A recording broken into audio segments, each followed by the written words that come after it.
Hi guys, what is going on, and welcome back to another video on Conquerors Blade. So just before we dive into today's video, just wanted to let you know that, well, at least hopefully, as this video goes live, I shall also be going live over on Twitch, checking out some of the new Season 10 stuff.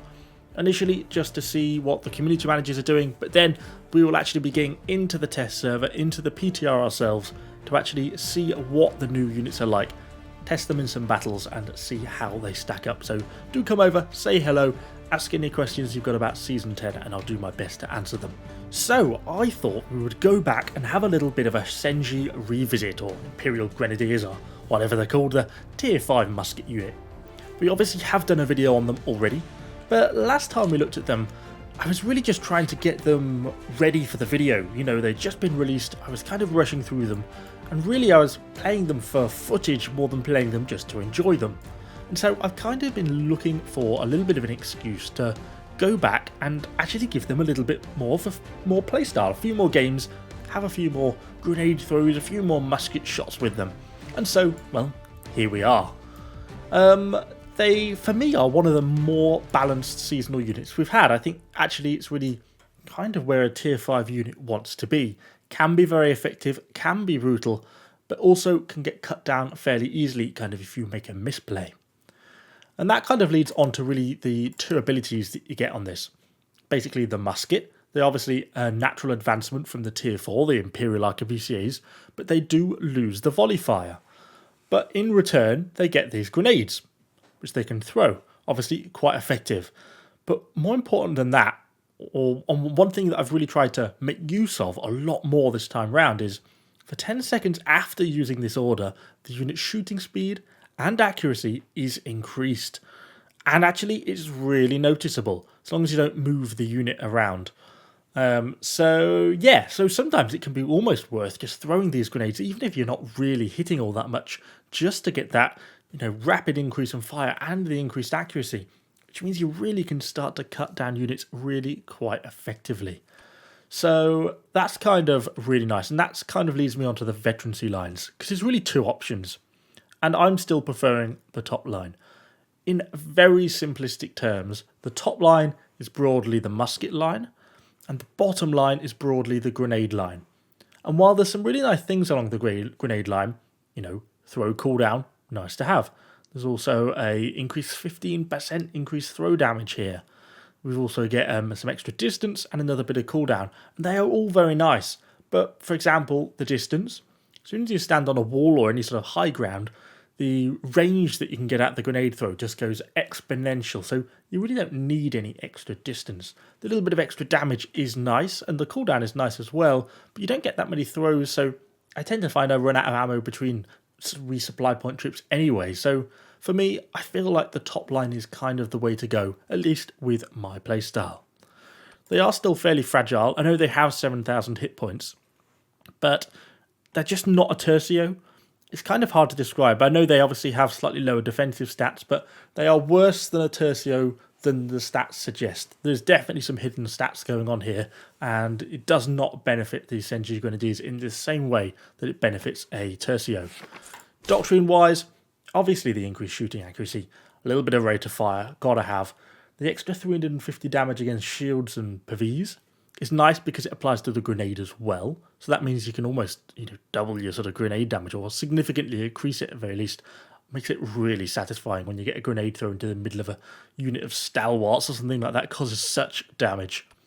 Obviously the extra grenade ammo, and I went for the hit points because I find the unit to be a little bit fragile. You could of course go for something like the grenade cooldown, but for me that's not really worth it. Probably not the one against heroes. I don't think I've got a breakthrough doctrine one here, but you could put a breakthrough doctrine on them as well, just for basically an increase in damage. But anyway, we have waffled on for more than long enough.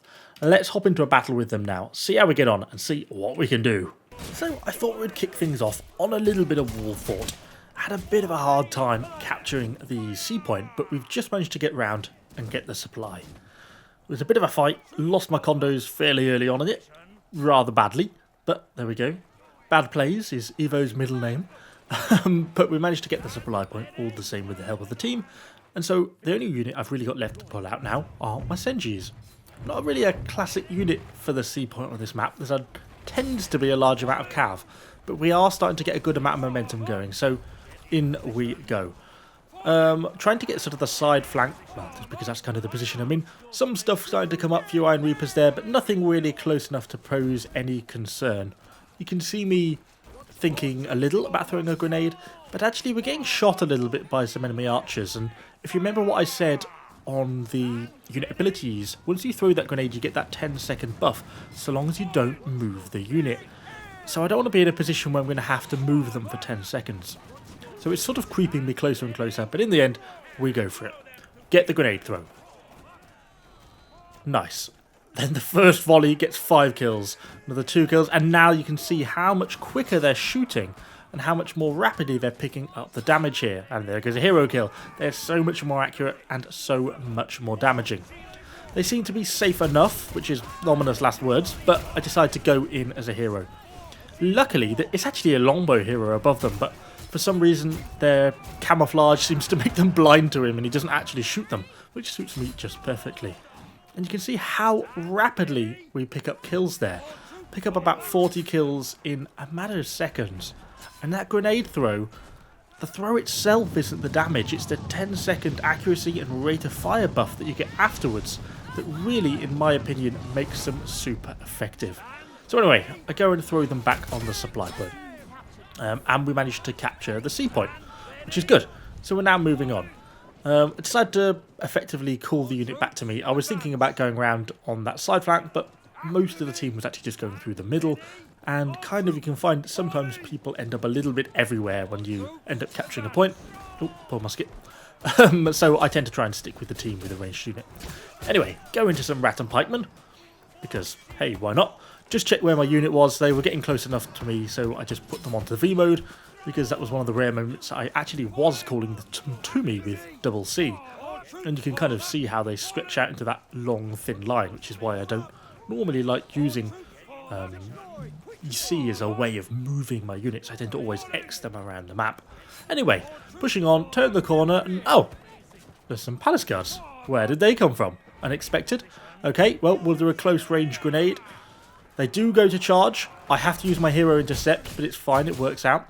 How many kills we got just in the grenade throw and how rapidly we pick up damage against, well, a tier 4, fairly heavily armoured unit here. Just absolutely cuts them to pieces. And at this sort of range, they really don't miss, particularly not with that rate of fire buff. There we go, just absolutely cuts through them. And so far we've picked up, what, 80 kills? 2 hero kills now? See enemy heroes coming up from behind, so I make a sprint for it. And that was probably a mistake, but the real mistake was probably not seeing where I was before. And now you can see I've got myself in a bit of a snooker position. I try and avoid the axe raiders, but unfortunately there's too many enemy heroes. I don't have a treb to sort of martyrdom myself, so we go for a close range grenade throw. Get a last few kills, but unfortunately it is not enough to be. And I get myself a little bit overwhelmed, and the poor unit gets itself killed, although I do get out with my hero. So, on to the second main, and one of my least favourite maps, Harbour City. We've already captured the A point, but just starting to push back in. We have a few little pop shots at long distance targets in the gateway, but it doesn't really do anything. As the team's starting to push in, I initially just go for the staircase. There's quite a lot of cav on this map, so you've got to be a little bit careful, so I'm just being a little bit tentative. But go up there, and as I'm up there I think, oh, I can see those archers in the corner.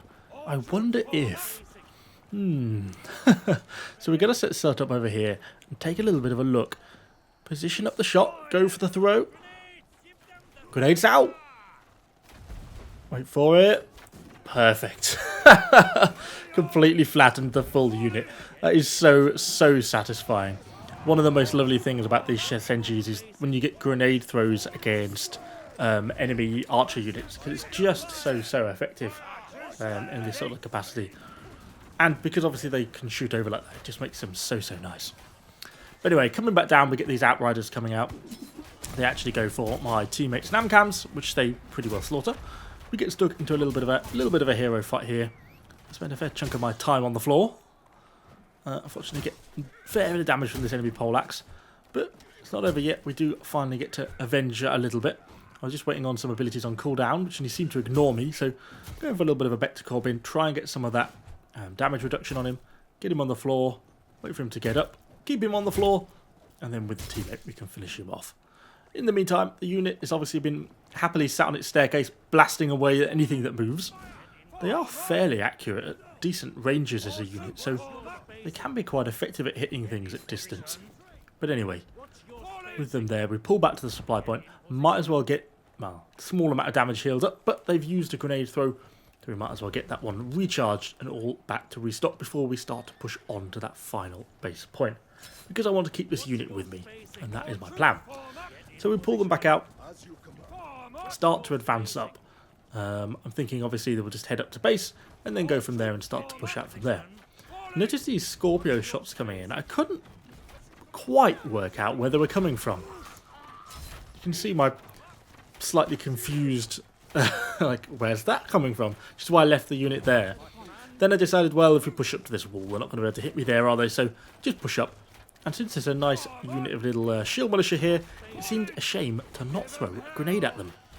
Not really for any great reason other than it gives me really the damage buff. And that's where I think that 10 seconds is actually better than the grenades here, because we get more kills and more damage with that. And some of the hits we're hitting for like 9k on some of those hits. I mean, that is crazy amount of damage. Really, really brutal. Anyway, as we push up, a little bit few more enemy units here. We can just get stuck in with the Shenjis. I mean, they're brilliant in this sort of situation. Happily blast away. Nothing they can't really deal with. They're perfectly safe. Just absolutely love them in that sort of situation. Then we kind of got to decide, are we going to try and clear this corner? Because there's quite a lot of enemy stuff there. Or are we going to be kind of going around and up the other way? And most of our team seems to be really asking the same question. But a few people start to move up. And I think, well, they are quite close to that corner. I wonder if I can sort of hit a few of them. You know, it'd be nice if we can. So we come round, go for a bit of a grenade throw just on that edge. And actually, we hit quite a few there. And of course, that activates our 10-second buff. And some of them decide to push out. So that means our unit can now happily start blasting away at all these palace guards on the edge. And as you can see, the damage is really significant. Even against high-tier, very well-armoured units, these muskets cut through stuff pretty effectively. And of course they do an element of block break as well, which is always nice.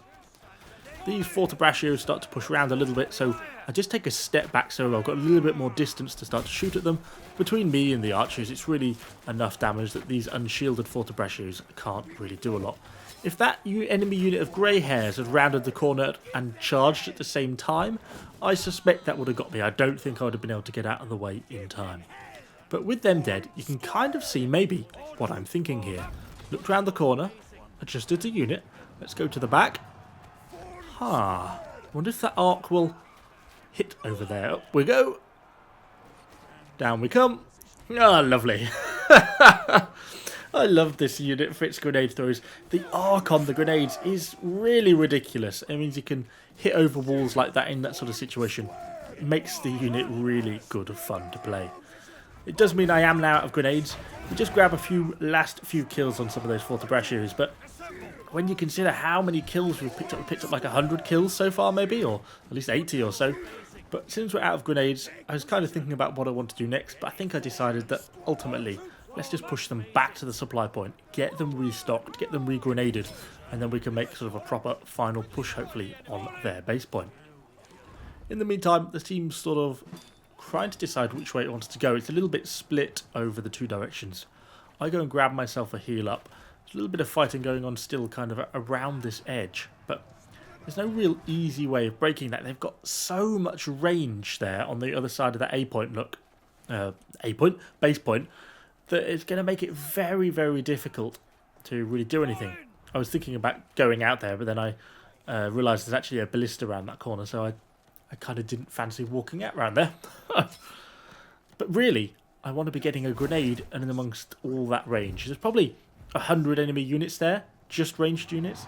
It makes it very hard to break that block. And there goes Jake. He just got headshot by a ballista. Oops. So now we've really got to get round and get onto those muskets and all those enemy archers at the back.